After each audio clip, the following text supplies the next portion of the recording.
Okay, so when you think about um, historical forts, your mind probably goes straight to, epic sieges, right? Mm. Big battles, kings conquering That's places. the usual picture, Yeah, absolutely. Swords and shields and sieges. exactly.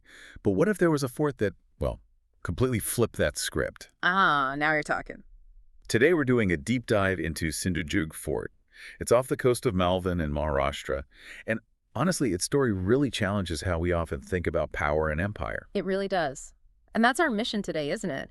To unpack the really unique story behind Sindhudurg. We're looking past the usual war tales. Right. We want to focus on why it was built, the vision behind it, the leadership. It's a story about creation, really, not conquest. And here's the kicker. The thing that makes it so different right from the get-go. Sindhudurg wasn't captured. Hmm?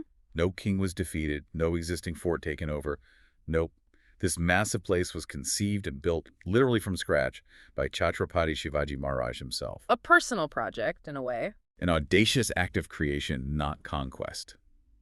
It's fascinating. Yeah. So this decision then to build something entirely new, this huge fort right out there in the sea, instead of just taking an existing one, what was the thinking there? It feels like a massive strategic move, maybe even a gamble. Well, gamble might be the wrong word. It was incredibly calculated. Strategic genius, really. Hmm. Shivaji Maharaj didn't just point at a map. Okay. He chose that specific spot near Malvan for very clear reasons. The main one, protecting the Konkan coast. From who specifically? From major sea threats, you had the Portuguese, the Siddis of Janjira, who were a real naval power, and of course, the Mughals.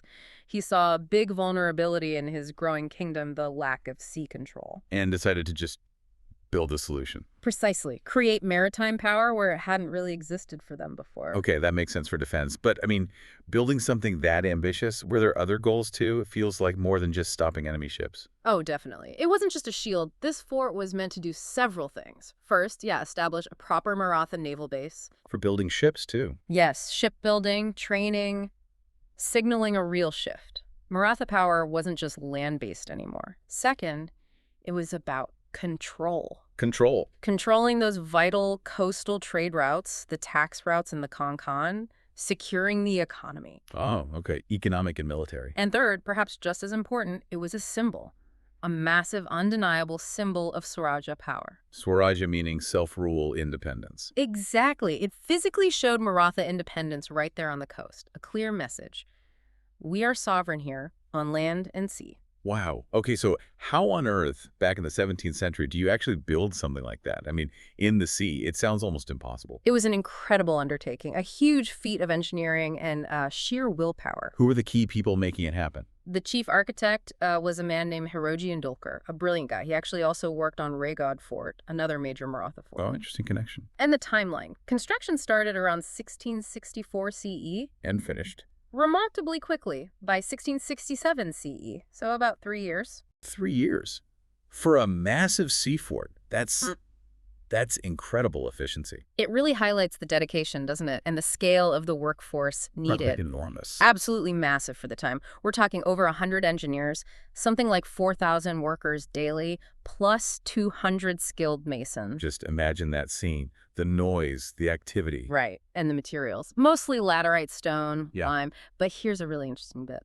They used molten lead in the foundations and walls. Molten lead. Why?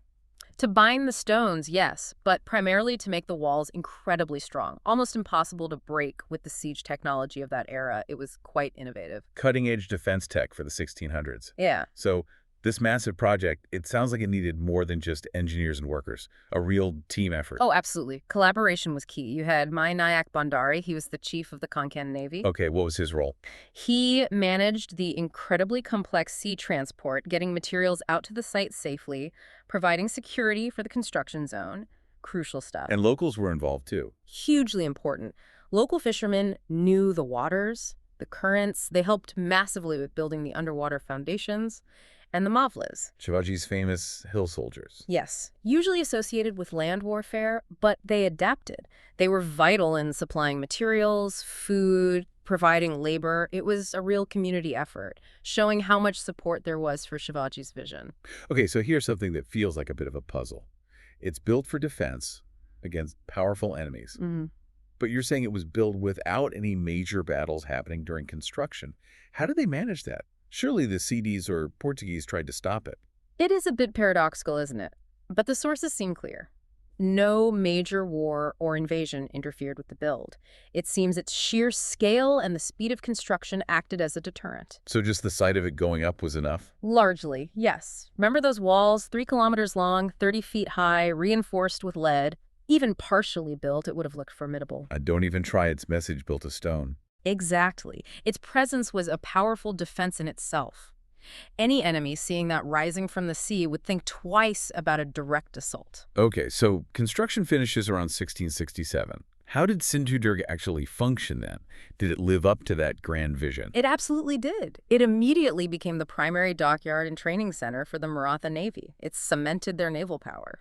And those walls held up. The lead reinforcement worked. Apparently so. They gained a reputation for being virtually impenetrable. But there's more than just the walls. Oh, like what? Well, think about strategic depth. There are reports, even legends perhaps, of secret underwater tunnels. Underwater tunnels, seriously. For escape. Escape, yes, or maybe covert communication, supply lines. It shows incredible foresight in the design. Layers of defense and resilience, you know. Amazing. What else stands out today? You still see the watchtowers, the placements for cannons, clearly designed for monitoring sea traffic. But culturally, it's also unique. Yeah. It has the only temple in India dedicated to Shivaji Maharaj himself, with an idol of him. Built after his death, of course, as a tribute. Wow, the only one. And perhaps the most direct link. His actual palm print and footprints are preserved there. Wait, really? You can still see them? Yes, preserved within the fort walls. A very tangible connection to the man who built it. It's quite powerful. That's incredible. So bringing this all together then, when we look at Sindhudurg, what's the big takeaway? It's clearly not just another dot on the historical map. Not at all. It forces us to rethink what constitutes power and legacy. It's a testament to vision, to strategic foresight, more than just military might. Building versus taking. Exactly. Yeah. Sindhudurg was Shivaji Maharaj making a bold statement. He didn't just conquer a coastal fort, he created one in the most challenging environment, the sea itself. Proving Maratha capability wasn't just confined to land. Precisely. It showed they were a force to be reckoned with on water, too. A truly visionary step. So it really does challenge that standard narrative. It makes you wonder, doesn't it? Consider how sometimes building something entirely new from the ground up can be a far greater demonstration of power and foresight than simply taking what already exists.